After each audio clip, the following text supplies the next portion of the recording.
So you made a song and your distributor gave you an ISRC. Cool. But did you know that you could be the one creating that code and keeping full control of your recording? Most artists don't realize that when your distributor assigns your ISRC, they technically control that code, not you. And if you ever switch distributors, which believe me is more common than you think, your tracking data? Gone. Let me show you how to fix that.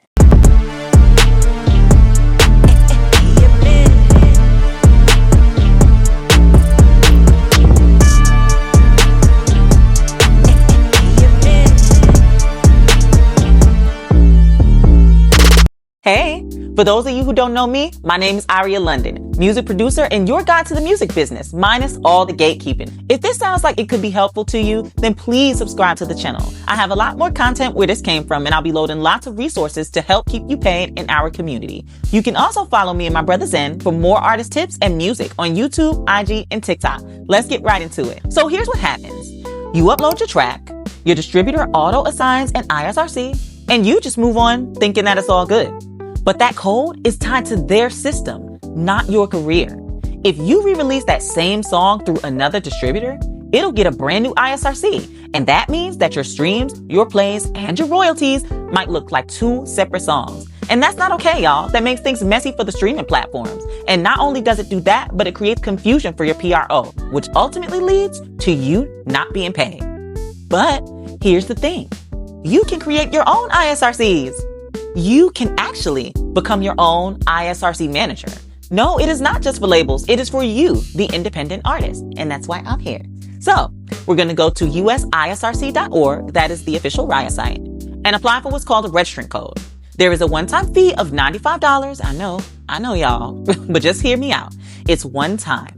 And then that prefix belongs to you and only you. So from there, you can generate codes for every single version of a song that you release forever.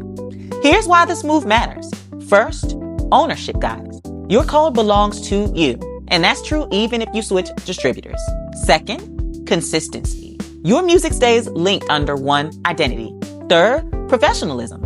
It looks so much cleaner, y'all, when labels, PROs, and music supervisors check your catalog. And then finally, control. You can license, re-release, or remaster your own tracks without worrying about losing your history. So, here's how to do it, step by step.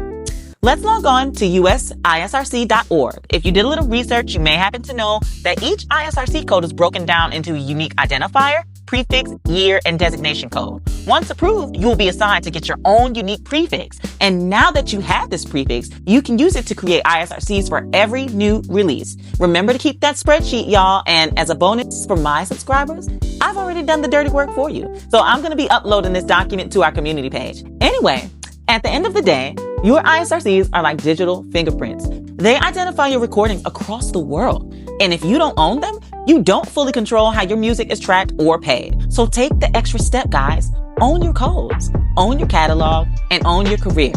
If this helped you out, hit that subscribe button and keep learning with me as we break down how to protect and profit from our music. See you next time.